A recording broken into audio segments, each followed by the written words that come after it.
नमस्कार, मैं हूं आपके साथ नैना और आप देख रहे हैं न्यूज 31 उत्तराखंड। और अब वक्त हो चुका है बागेश्वर बुलेटिन का। बागेश्वर जिले के कपकोट में आज ग्रामीण उत्थान समिति के संरक्षक उमेश जोशी ने कांडा क्षेत्र के ग्राम पंचायत बाजी रोड के बारात घर में करीब 200 गरीब परिवारों को राशन की किट बांटी है। आपको बता दें कि अपने प्रतिनिधि के रूप में भाई नीलकमल जोशी और अन्य जनप्रतिनिधियों की मौजूदगी में समिति की ओर से राशन बांटा गया है।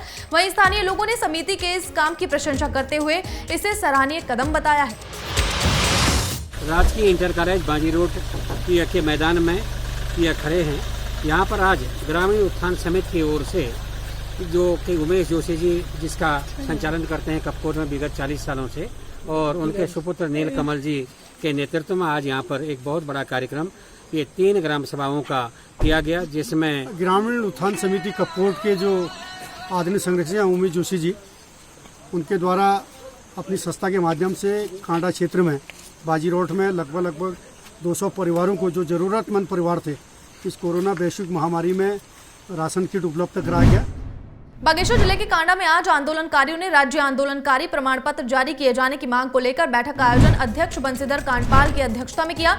इस दौरान आंदोलनकारियों ने शासन प्रशासन से सभी आंदोलनकारियों को प्रमाण पत्र जारी किए जाने की मांग की है। वहीं आंदोलनकारियों ने बताया कि जल्द ही इस मांग को लेकर शिष्टमंडल मुख्यमंत्री पुष्कर सिंह धामी से मिलेंगे। साथ ही उन्होंने कहा कि उनका भरोसा है कि सीएम इस मामले पर अमल जरूर करेंगे। मैं सबका स्वागत करते हुए सरकार से मेरी ये प्रार्थना है, माननीय मुख्यमंत्री जी से भी ये प्रार्थना है कि पॉइंट नंबर 5 जिसमें 5 पॉइंट थे, 5 बिंदु थे, 5वां बिंदु इन्होंने समाप्त कर दिया। उस बिंदु को तुरंत लागू करके हमें प्रशस्ति पत्र प्रदान किया जाए।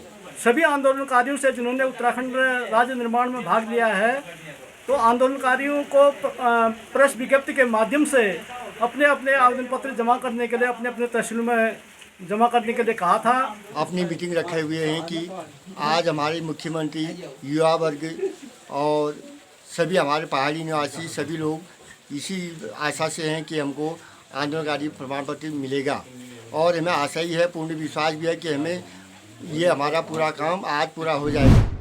बागेश्वर गरुड़ के डंगोली में बीते 15 दिनों से एटीएम सेवा ठप होने से ग्राहकों में नाराजगी बनी हुई है, जिसके चलते लोगों को दूसरे एटीएम के लिए भागना पड़ रहा है। वहीं इस मामले में जब शाखा प्रबंधक शिवजीत सिंह से बात की गई तो उन्होंने बताया कि एटीएम का एक पार्ट खराब हुआ है, जिसके चलते एटीएम की स्थिति खराब बनी हुई है।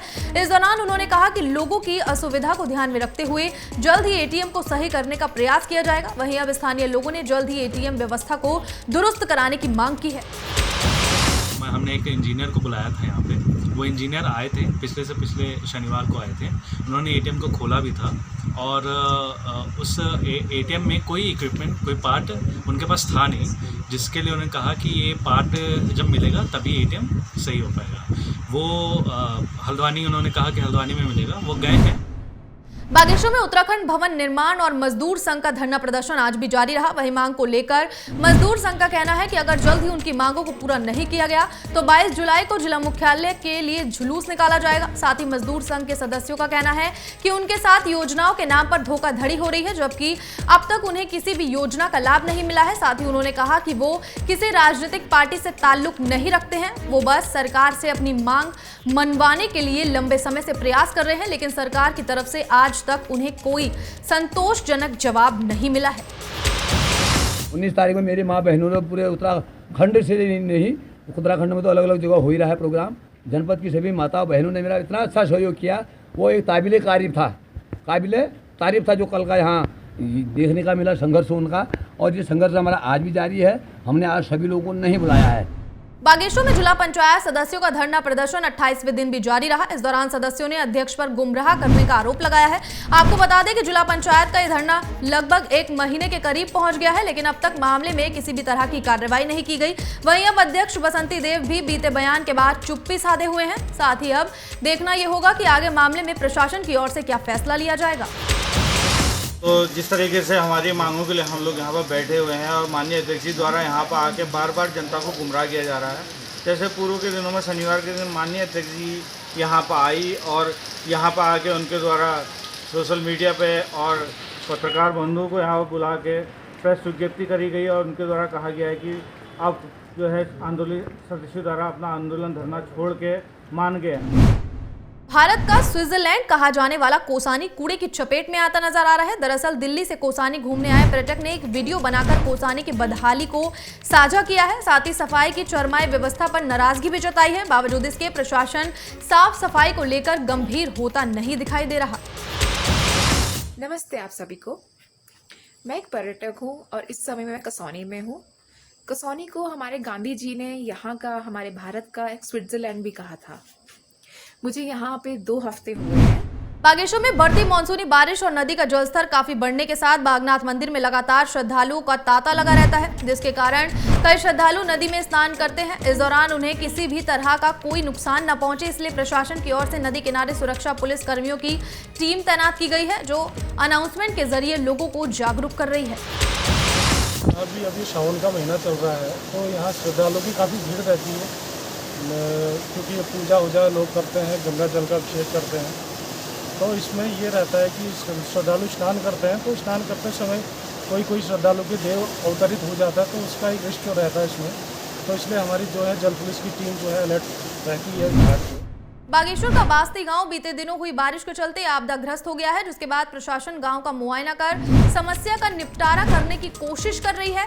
वहीं बीते दिनों जिला पंचायत सदस्य हरीश अठानी और पूर्व विधायक ललित फरसवान की ओर से गांव का मुआयना किया गया है। साथ ही ग्रामीणों को हर संभव मदद देने का आश्वासन दिया गया है। दरअसल बीते दिन हुई बारिश से गाँव में मलबा भर गया है, जिसके चलते किसानों की खेती के साथ घरों का भी काफी नुकसान हुआ है, जिस वजह से बास्ती गाँव में संकट के बादल मंडरा रहे हैं।